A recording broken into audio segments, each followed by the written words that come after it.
guys, it's Lily. Thank you so much for tuning into my channel again this week. Today I just kind of want to show you everything, or how everything looks after the cold snap that we just had over Christmas break. Everything pretty much did great. There's only, I want to say, like a handful of Hoyas that show signs of distress, but very minor stuff that they'll recover from. So I'm really confident that they'll pull through and they'll be fine. Everything in the front looks absolutely great. There's very minor signs of damage, if any at all. But there's certainly a lot of stuff that I learned while preparing for this cold weather that I really never had to deal with before. So yeah, hopefully you guys enjoyed this video, and let me know if you want to know anything else about what I did. So I just got home after the plant sale I had with Rick today, and I wanted to show you guys how my plants are doing as they recover from the cold snap that we had a few days ago around Christmas. Last week's video I kind of just covered all the preparations that I did with both my front plants and my back plants. And so if you want to go ahead and watch that, it's the last video prior to this one. But now I just wanted to show you how everything did after the cold snap. It actually got down to 34 here where I live in St. Pete, which is pretty significant for the area. We're not used to temperatures below 40. So something below 40 only comes around like maybe once, twice a year, maybe with global warming. But yeah, it looks like most of my plants did pretty well. Down here I have some Hoya I have some Hoyas that I recently propagated that seem to be doing okay. There are some that are throwing a hissy fit right now. Like if you notice, this Hoya AH068 is pretty soft right now. I don't think it's doing too happy. And then the Snap 7 back here also is not doing too well. So I think what I've noticed is that only some of my newer propagations are showing some signs of cold damage, but other than that, the majority of my plants did really well. My desert roses didn't even realize there was a cold snap. They didn't drop any leaves or anything like that. My succulents and cactus also didn't go through any damage at all. I did notice this baby right here. This is my Hoya GPS 8867. This is a Sulawesi. This one did get some damage on the leaves, but it's pretty minor. I'm not too worried. If I keep going on this side, here's a little bit of aroid damage, but other than that, they look really well, and they were the closest to the open area. I wasn't really able to cover them as much as I was with the stuff that's on the shelves, but I did my best with them, and I mean, this is the most damage they've received. Even my Milano, which is very needy for the most part, is doing really well. Here's another new leaf it's giving me. And the Hoyas down here all look fine. The cactus look fine. No major issues at all. The Hoyas down here also look like they're doing okay. I don't really notice any damage on the leaf. Maybe this one here. This wasn't here before. Down here they look okay as well. No major signs of stress. On this side, I did notice a couple things. The bottom looks fine, this section looks fine, this one also. But sadly, my newest McAllister leaf looks like it's just not doing well at all, and this is clearly cold damage. There's another one over here. I believe this is my Irina. You can see some of the damage on the leaf there, but for the most part, the entire plant is doing great. So I'm not really worried about the plant long term, and that's pretty much the consensus for all of my Hoyas as they went through this cold snap with me for the first time. It hasn't, since I've lived here in St. Pete, it's never been this cold. So I was really happy that everything I did was able was enough, basically, because I did everything, literally everything I could to make sure they did okay. And it seems like it worked. So I'm pretty proud, pretty stoked. Now I feel much better about cold weather in the future. It always made me nervous knowing that I had so many plants. And I didn't know exactly what I was going to be able to do for them if it ever got that cold. But my Dr. Ebach is loving life. My Carrii Alba Marginata, also loving life. This is one of my oldest Hoyas. I think this is my second Hoya I ever got. And it's doing amazing. Here, let me stand up here. Okay, here we go. So this one, that is my Imperialis. It's not doing well, so maybe I should take that one out and kind of check on it. But my Meredithii, they look like they're thriving. So does the Michelle. So this one out here got the least amount of protection because it's standing solo on this plant stand, which is actually a coat rack, but whatever. Yeah, this one looks like it's doing great. I'm not really concerned. That's my Obscura. All of these succulents are doing great as well. I'm not really noticing any signs of damage at all. They all look like nothing really happened to them. This one, this Peperonia, usually would just flop, like turn into mush basically with the cold damage, and even the parts that were on the outside are doing fine. This is a weird plant for me to have. I know it really doesn't belong with all the other rare stuff that I have in here, but it's one of my oldest plants. It was one of the very first plants I ever got. So I don't know, it just holds a sweet, a soft spot in my heart. This is my Campo. He's doing great. This is my Philodendron Florida. You can tell it's a Florida because the petioles, see it? They're the dark red color. If it was a pedatum, the petioles would be green.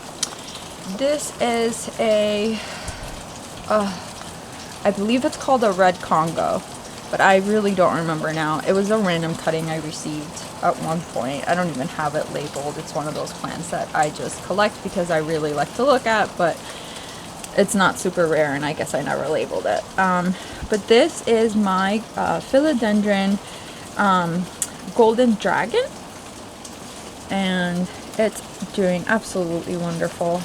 Look at all these leaves it's giving me. It's finally getting to that adult form. This one got a little bit of damage, but otherwise looks pretty good. Here's some more pedatum. I guess people that walk behind my apartment really get to enjoy the greenery I have out here, because most of it is facing the opposite direction from where I would sit to enjoy it. Here's my Majoy. It looks like it got a little bit of damage, but not much. Yeah, this is fine. It's even giving me a brand new leaf, so that one is fine. My Ep10 looks like it's doing great. I don't really notice any damage with it. My Peru, also doing great. It's growing a lot. It's a very fast grower, so I'm very happy with my Peru. I really want a variegated Peru one day. I'm just not willing to pay for it right now. Honestly, the prices are ridiculous. Oh no, I must have... look, this was the brand new leaf that unfurled right before the cold snap, and it looks really depressing right now. This one definitely got some cold damage. But this is my Squamiferarum. It's one of my favorite philodendrons. Look at the petioles on this philodendron. And then it actually had just given me an inflorescence, which are super underwhelming, but it has continuously been giving me inflorescence all summer. I wish I knew how to, I don't know, make it give me seeds. I really don't know anything about that when it comes to philodendrons. Maybe one day I'll learn. Down here, very hidden in the bottom, I have an Aglaonema. I forget the name of this one. I have a name tag in there. Aglaonema Split Milk. It's my favorite Aglaonema that I have. I've had her for 2 years. It's like a beautiful variegated aglaonema. I don't think I've ever seen it in anyone's collection. I just randomly saw it at a local grower's house one day and had to have it. And then this is my peperomia. I forget what it's called too. It's been a while since I really paid attention to my peperomias. Alright, here we go. Peperomia incana. If you don't have one, you should get one. It has really thick, succulent leaves and it's super, super fuzzy. And it's just a very, very happy grower. But yeah, everything here did pretty good actually. Maybe I thought my variegated string of hearts wouldn't have, but it's thriving. So is my Kentiana variegated. Everything just looks happy. My super rare peperomia that I have hiding here in the bottom, it's a Maypurensis. I said that completely wrong. I'm gonna find the tag, which is back here. That's what it's called. I got this one actually from Fairchild Gardens in Miami. It's one of the only places in North America that has this peperomia, and I'm really proud because I've been able to keep her alive for 2 years. It's endemic to Venezuela or Ecuador. I really can't remember now. But yeah, I'm really proud of that one. I really love it. It has super red in the like the leaves in the back are super red, and the leaves are just super big, thick, succulent leaves. I really love them. So, and look, even this guy is blooming. I have all kinds of stuff in this porch. I really don't know how I'm able to fit everything, but it makes me happy to come out here and enjoy them. So, oh, this guy fell over. They're my little frogs. I really don't like frogs, but this made me happy, so I got it. But I'm not a big fan of frogs. Also, notice he's grabbing her butt. Alright, so that concludes the tour of my back porch. And now I'm going to go show you my front plants because they did great as well. Oh, I know, I love this corner. It's such a chill little corner. I wish I could enjoy it more. There's really just no space on this side for me to sit, so I can't really sit on this side and enjoy it. But I feel like begonias are very, very underrated and more people should start to collect begonias. This is probably my favorite one. It's my begonia erixio. It's one of the very original begonias that a bunch of, oh look, it's all flipped. I gotta work on that one. It's one of the original begonias that a lot of hybrids were made out of. So it's one of my favorites. This one's one of my first angel wing begonias. It's a begonia Sinbad. This is a begonia batwing. She's absolutely stunning. I got this one from Steve's Leaves and it's one of my favorite begonias I have. Down here I have begonia Guy Savard. I really love this one. It just seems to want to stay small, like the leaves don't grow too big, and I can kind of really enjoy that because I don't have the space for a giant, a lot of giant begonias. This one is more, another one of Steve's Leaves hybrids. It's a begonia Margaret Pepper. It's absolutely beautiful. Here is a begonia Titan. Is it Titan? I believe so. No. Oh, I'm looking at the wrong pot. Ay. It's back here. Yeah, it's begonia Titan. And it actually has the longest recorded begonia angel wing leaf. So from the tip to the top, it's the biggest begonia leaf that has been measured to, well, at least a year ago or 2 years ago when I bought it. It's absolutely stunning. Oh, I love it so much. Oh, and this is flamingo, which is one of the more common ones, but I absolutely love my flamingo. It has very big polka dots and the edges of the leaves are very, very silvery, and I just really enjoy it. I really need to work on my begonias this year. I've been slacking on them, if I'm being honest. They just take a lot of work, but they're worth it, and I promise I'll be better to them in 2022. Or, oh my god, 2023. Alright, now I'm actually going to show you my front plants.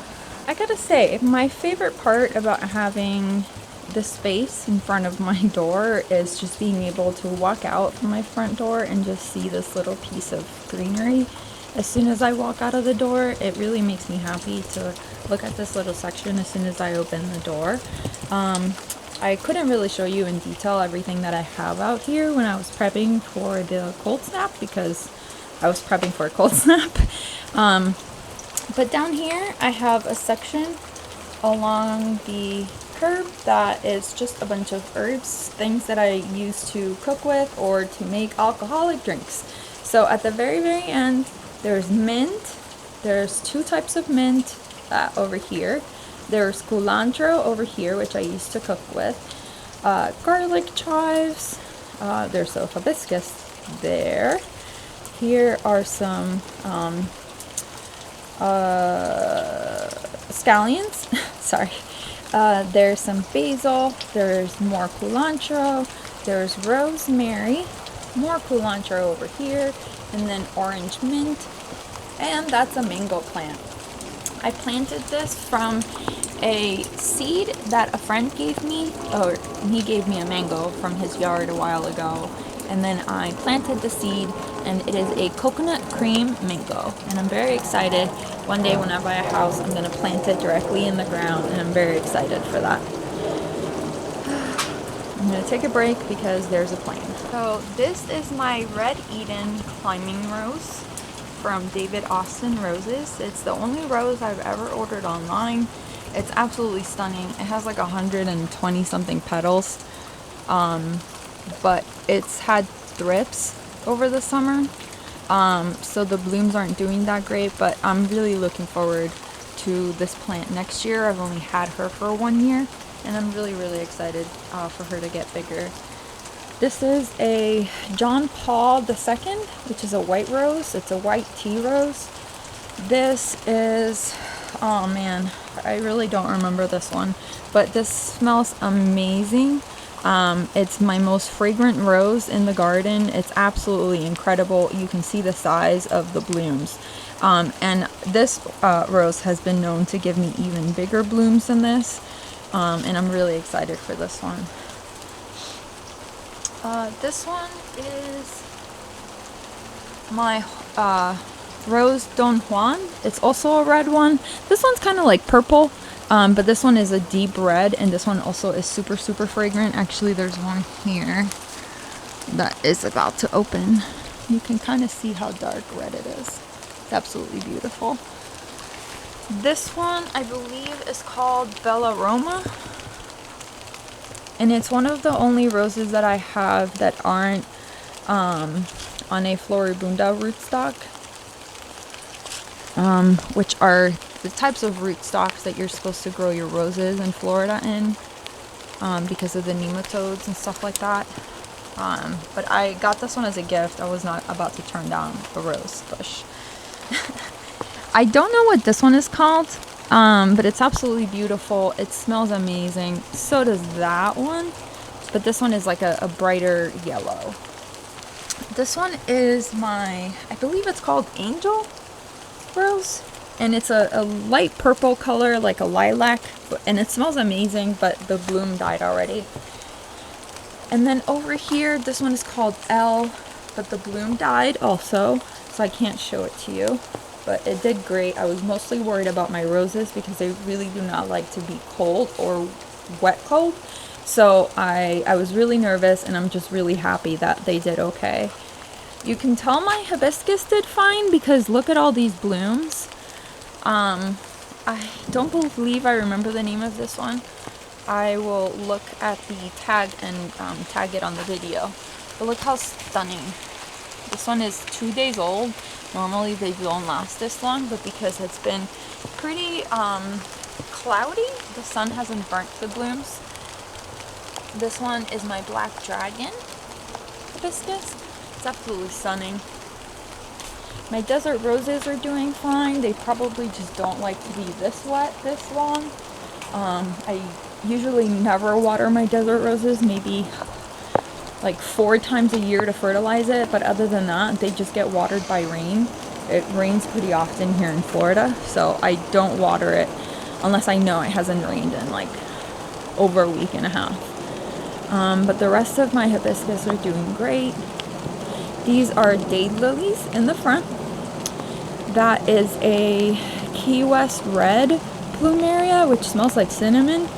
This is a tuberose, which also smells incredible. I am a sucker for anything that smells good. This is my first plumeria I ever bought. I got it at Home Depot like 5 years ago.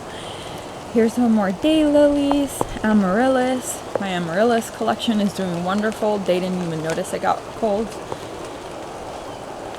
This plumeria is still blooming. It really doesn't understand the bipolar nature of Florida weather, but it still wants to bloom. This one has given me 3 seed pods. There's this one, which I guess snapped, and then there's that bag there, and then there's another one over there. So I'm really looking forward to it. I've never had to grow plumeria seeds, so I don't really know anything about it. I will be looking it up. And here's my large Dracaena, which is gonna it bloomed for the very first time this year, and we've had her for 5 years. It even has some orchids on it, which I was nervous about, but they're all doing great. Here's another. There's one. I know there's plants everywhere in here. So there's one there, which I'm trying to rehab for a friend. And then there's another one in here. I don't know if you can see. It's like hard for me to show you behind all these leaves, but I swear it's there. There's even a Cesus discolor silver form over here, and it did fine. See it down there. I think my neighbors just don't really realize the type of plants I have out here, so I'm not really worried about any of my neighbors stealing things. My different Bacchias did great. Everything here did great, and in the last few days, actually mostly yesterday, I added a little butterfly section because I'm really obsessing over the monarchs that we've been having the last few days here, and it is thriving. I mean, just look at how happy this fat boy is. Look at that caterpillar. Yeah, look at it. Look. Oh, I'm so excited. Look at how many there are just on this giant milkweed. It's just absolutely incredible. I am so excited. And just look at these milkweed blooms. Right, don't they kind of look like Hoya blooms? They're absolutely stunning if you ask me. And they're good for the environment. So, you know, win-win. So hopefully I get more butterflies here soon. I know monarchs have a really hard time growing in Florida, so hopefully they like this little section I made for them. My neighbors already are enjoying them. A couple of them have made comments about the little butterfly section, so I'm really excited to see it grow and probably add more plants to that section. If you guys have any suggestions for butterfly gardens, hit me up, because I really don't know anything. I'm just starting and I really could use the help. So yeah, there's my little garden. Well, thank you guys for watching this week's video. As you noticed, everything out front looks absolutely great. There's barely any signs of damage at all. If anything, they're blooming more than they were before the cold snap. And as you noticed out here in the back, there's really minor signs of cold damage on just like a handful of Hoyas, but I'm pretty confident that they'll be fine. There's a few things that I learned that I want to do differently the next time that I do my my Florida winter prep. So the first thing is I learned that you cannot use duct tape on freeze cover blanket things. I should have probably realized this before I decided to try to attach them with duct tape. They're just gonna stick to it, and then when you try to take it off, it's gonna, I don't know, it's gonna end up in a rip or a big hole, gaping hole in your freeze blanket. So don't use duct tape.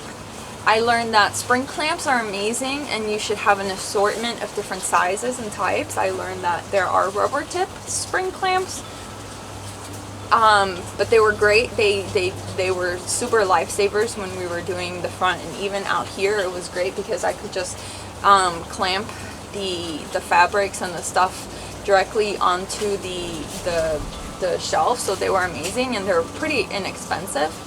I learned that plants are very resilient, And then I want to do one thing differently. I want to get a plastic wrap, like this plastic sheeting that you can get at Home Depot or Lowe's.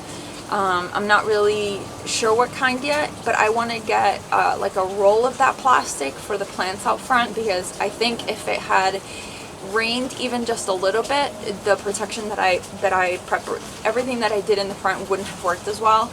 And chances are that the next time we get a cold snap like this, there's probably going to be even just a little bit of rain. So I want to get that plastic, that way it's an extra level of protection for the front. But I really liked how everything turned out in the porch. I really like that we decided to put the tarps and just block as much of the porch as possible.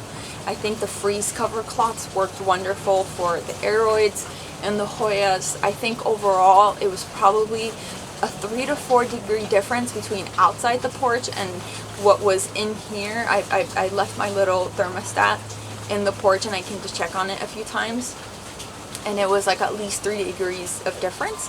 My begonias did not even realize that I got that low, and normally those would be the first to show signs of cold damage. They just kind of like flop and just give up on life. But they look absolutely great, and I have not watered anything out here at all yet, and everything looks like it might need water in the next couple of days, but they look healthy. I just haven't, it hasn't gone back to hot Florida days, so I didn't want to make matters worse and shock them further by watering them and giving them cold roots. They were watered a few days before the cold snap, so I know that they're going to be fine for a few days longer. So with that said, I have no idea what I'm going to cover next week, but I hope you consider coming back to my channel next week. Make sure you subscribe, like, comment. Let me know if there's any ideas of stuff that you want to see in my next video, or if you have any questions, let me know. Thanks.